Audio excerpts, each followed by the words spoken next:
My GF blocked me after a misunderstanding without even giving me a chance to explain. Now, 7 years later, she shows up at my door with a young boy, claiming he's my son and demanding child support. But the moment she met my wife, she instantly regretted coming back. She had no idea she'd just dug her own grave. Hello Reddit, this is going to be kind of long because there's a lot of context, so first and foremost, I'll tell you guys a little about my ex-girlfriend. My ex Cindy, 30F, now, was 23 when we were together, and we were together for 4 years. We met in college and stayed together throughout. We even got an apartment together once we graduated and lived together for a year before she broke things off with me abruptly and without an explanation.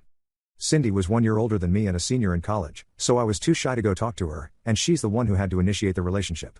She asked me out. She said I love you first after 6 months of being together, and she is the one who suggested that we move in together after college. She was a wonderful girlfriend. For those who can't tell, this is sarcasm, in every way but one. She was just very insecure. I don't know what it was, maybe it was because I never really took initiative in the relationship or something similar, but she was just always very insecure and jealous, and she'd hate it when I spoke to other girls no matter who they were. So after a couple of fights, I cut off all my friends who happened to be women because Cindy was more important to me than being friends with other women. It wasn't just friends from college who I stopped talking to, but I also stopped speaking to my school friends who'd been friends with me for more than 5 years at that point. I'm back to talking to them now because Cindy's not in my life anymore, and my wife is cool with my friends regardless of gender. But back then, I was just friends with my guy friends, and I wasn't even allowed to go out with them to have a boys' night because Cindy believed that it would just be an excuse for us to all go to bars, get wasted, and pick up girls. I didn't think that was fair to me because she'd forbid me from seeing anyone without her because of how insecure she was, but I couldn't see how wrong it all was because I was too in love with her, and I felt like she was too. She'd tell me all the time about how much she loved me and said that she couldn't live without me, she couldn't imagine a future without me, and whatnot, so I stayed despite everything because I wanted to marry her and be with her. That's all I wanted. But with time, it became more and more difficult to stay with her since she just kept getting more suspicious and weird about me.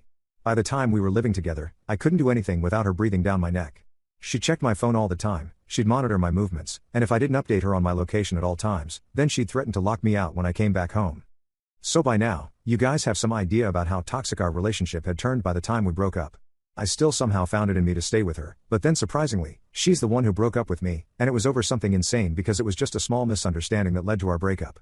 One day, my sister visited me without announcing her visit, which she usually did to make sure Cindy didn't suspect me and think that maybe I was having other girls over.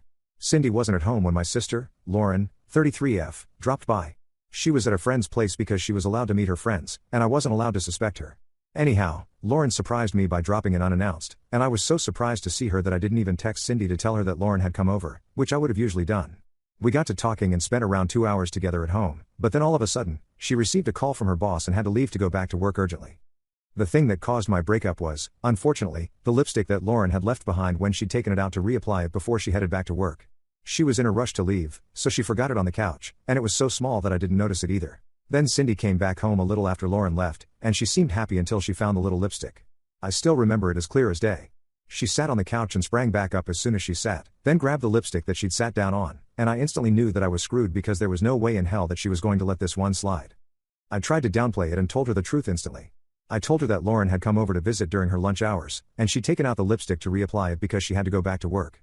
I explained that she was rushing to go back home, so she'd forgotten to put it back in her purse. But just as I expected, Cindy didn't buy even a word of what I told her for a couple of reasons. Like I said, she brought up that Lauren usually texts Cindy and me both in the text group that has the three of us before she comes over. She hadn't done that this time, and secondly, she thought that it was very unlikely that Lauren would take out her lipstick to reapply in our house because my sister wasn't really one for makeup. She was convinced that I'd had another girl over and absolutely flipped out.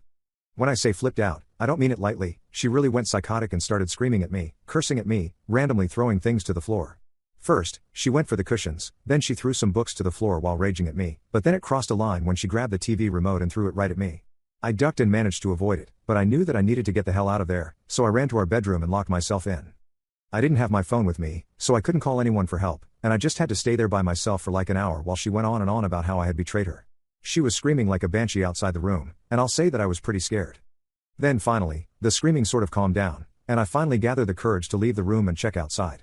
I noticed that she was gone and had left the door wide open. I didn't try to talk to her or contact her in any way for the next couple of hours because I figured that she had just gone on a walk to clear her head or something. But then when she didn't even come home by midnight, I started to get a little worried and decided I was going to try and call her. To my surprise, I noticed that the call didn't go through, and after the first couple of tries, I realized that she had blocked me.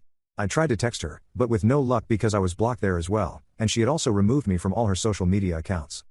I was paranoid and tried to call her friends, but they didn't answer my calls either, and I guess they had blocked me too. For the next few weeks, I just kept trying to contact her in any way I could, but she just did not answer. After almost a month of trying to track her down, I gave up because I realized that she did not want to be found, not by me, at least. I was completely lost without her, and the next few months were really the toughest of my life. I don't know how I got through it all. All I would do was just go to work, come back, miss her, and pretend that things were fine. People tried to convince me that I was better off without her, but I just didn't feel it. I moved out of that apartment after a year. I tried to stay there because I thought that if Cindy ever came back, she would be able to find me if I remained in that apartment. But after I moved out and had a new address, I gave up any hope of reconciling with Cindy. We never got any closure, and that was my biggest disappointment so far. I was pretty depressed and tried not to talk to women after my breakup because I didn't want to feel like I was betraying Cindy. That changed when I met my current wife, Amy, 27 female. She was a colleague at work, and she was really sweet to me when I was new. And not just me, but she was sweet to every single person in the office. She was beautiful, intelligent, and had a brilliant personality, so despite my best efforts, I couldn't help but fall for her within a few months. I had promised myself that I would never put myself through another relationship again after Cindy, but that all changed when I met Amy. We have been together for almost 4 years and have been married for 2 now. I'm at my happiest with her, and I had honestly totally forgotten about Cindy until recently when she made a sudden reappearance in my life. 7 years had passed since our breakup, or rather, since she just walked out on me like I meant nothing to her, just over a petty misunderstanding. Last weekend, my wife and I were just chilling at home when she suddenly rang our doorbell. I was the one to open the door, and before I could even register what I was seeing in front of me, she dragged a little boy, around 7 years old, right in front of me and demanded that I pay 7 years of child support immediately. She completely tore into me before I even had a chance to speak, and started yelling at me about how she had spent the last 7 years of her life trying to track me down so our son could finally have a father.